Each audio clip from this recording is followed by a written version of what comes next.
ఆంధ్రప్రదేశ్లో Swarnandhra 2047 vision document ఆవిష్కరణ కార్యక్రమం జరిగింది. ఈ విజన్ డాక్యుమెంట్పై ముఖ్యమంత్రితో పాటు పవన్ కళ్యాణ్ కూడా సంతకం చేశారు. అందరికీ ఆరోగ్యం, సంపద, సంతోషం ఇవ్వడమే ప్రధాన లక్ష్యంగా విజన్ డాక్యుమెంట్ను రూపొందించారు. ప్రతి ఇంటి నుండి ఒక పారిశ్రామికవేత్త ఉండాలనే ఆకాంక్షతో ఈ విజన్ డాక్యుమెంట్ తయారు చేసినట్లు తెలియవస్తోంది. 10 సూత్రాలతో రూపొందించిన స్వర్ణాంధ్ర 2047 విజన్ డాక్యుమెంట్ ఇక రాష్ట్ర దశ దిశను మార్చనున్నాయా? అసలు స్వర్ణాంధ్ర 2047 విజన్ డాక్యుమెంట్లో ఏముంది? Let us watch the story.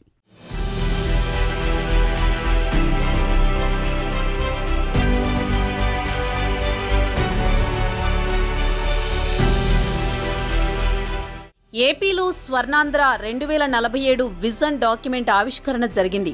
10 సూత్రాలతో డాక్యుమెంట్ రూపొందించారు. జాతికి, రాష్ట్ర ప్రజలకు అంకితమంటూ విజన్ డాక్యుమెంట్పై సీఎం చంద్రబాబు సంతకం చేశారు. సీఎంతో పాటు విజన్ డాక్యుమెంట్పై ఉప ముఖ్యమంత్రి పవన్ కళ్యాణ్, మంత్రి లోకేష్ సంతకం చేశారు. స్వర్ణాంధ్ర 2047 విజన్ను 10 సూత్రాలతో ముఖ్యమంత్రి చంద్రబాబు ఆవిష్కరించారు. స్వర్ణాంధ్ర విజన్ డాక్యుమెంట్ ఆవిష్కరణ కార్యక్రమంలో వివిధ వర్గాల ప్రజలు తమ అభిప్రాయాలు పంచుకున్నారు. ఆక్వా ఉత్పత్తుల రవాణాలో ఇబ్బందులు పరిష్కరించాలని ఆక్వా రైతులు కోరారు. మహిళా ఆర్థికాభివృద్ధికి ఉన్న అవకాశాలను సద్వినియోగం చేసుకుంటామని డ్వాక్రా మహిళా సుహాసిని తెలిపారు. 2047 నాటికి ఏపీ దేశంలోని అగ్రస్థానంలో నిలవాలని ఇంటర్మీడియట్ విద్యార్థిని ఆకాంక్షించారు. విజన్ స్వర్ణాంధ్ర 2047పై ప్రభుత్వం ప్రత్యేక వీడియో విడుదల చేసింది.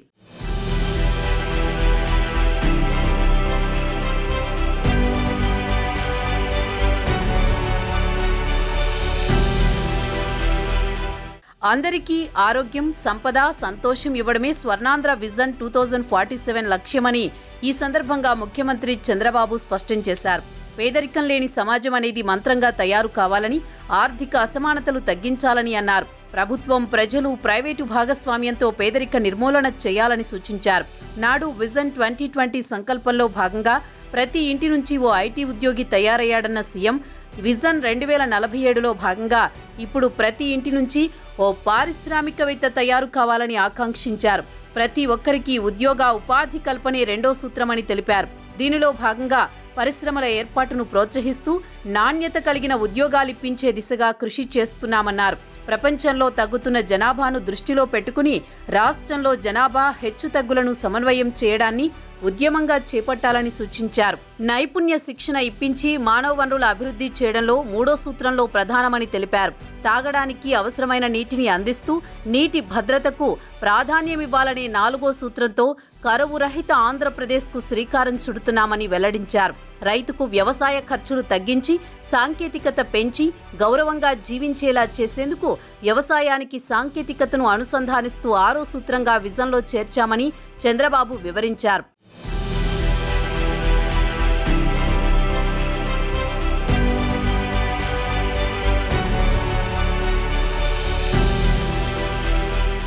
స్వర్ణాంధ్ర విజన్ 2047 రాష్ట్ర దశ దిశను మారుస్తుందని ఈ సందర్భంగా చంద్రబాబు తెలిపారు.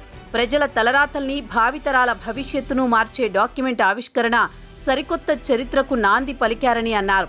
రాష్ట్రంలో విధ్వంసం నాడు ఊహించిన దానికంటే ఎక్కువ జరిగిందని, నేడు పనిచేస్తుంటే తెలుస్తోందని అన్నారు. పరిపాలన ప్రారంభించిన 6 నెలల్లోనే విజన్ డాక్యుమెంట్ రూపొందించి దేశానికి అంకితం చేశామంటే అది ప్రజల పట్ల తమకున్న బాధ్యతకు నిదర్శనమని ముఖ్యమంత్రి చంద్రబాబు వెల్లడించారు. తెలుగు జాతి ప్రపంచంలోని నెంబర్ 1గా, ఆంధ్రప్రదేశ్ దేశంలోని అగ్రగామిగా నిలవాలనే సంకల్పంతో ముందుకెళ్తున్నామన్నారు. నేడు $3,000 కంటే తక్కువగా ఉన్న తలసరి ఆదాయం 2047 నాటికి $42,000 పెరగాలన్నది లక్ష్యమని తెలిపారు. విజన్ డాక్యుమెంట్ కోసం 17 లక్షల మంది ప్రజలు తమ ఆలోచనలు పంచుకున్నారన్నారు. సంస్కరణల ద్వారానే ప్రజల జీవితాల్లో మార్పులు తీసుకురాగలమని చంద్రబాబు అభిప్రాయపడ్డారు.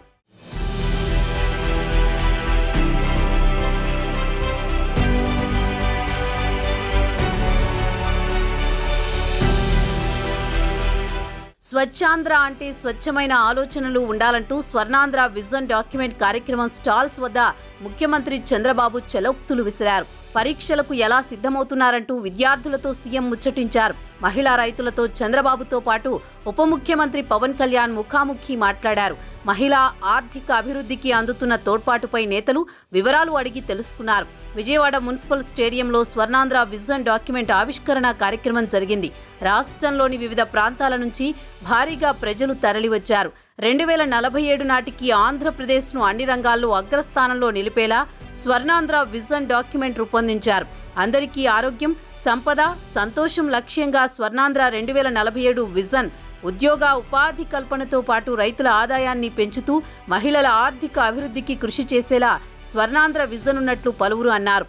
పేదరిక నిర్మూలన, ఉపాధి కల్పన, నైపుణ్యం, మానవ వనరుల అభివృద్ధి, ఇంటింటికి నీటి భద్రత, రైతు, వ్యవసాయ సాంకేతికత, ప్రపంచ స్థాయి పంపిణీ వ్యవస్థ, శక్తి, ఇంధనాల వ్యయ నియంత్రణ, అన్ని రంగాల్లో పరిపూర్ణ ఉత్పాదన, సమగ్ర విధానాలతో స్వచ్ఛాంధ్ర, అన్ని దశలలో సమగ్ర సాంకేతికత వంటి 10 సూత్రాలతో విజన్ 2047 రూపొందింది. చూడాలి మరి రాబోయే రోజుల్లో ఎలా ఉంటుందో ఏపీ ప్రగతి.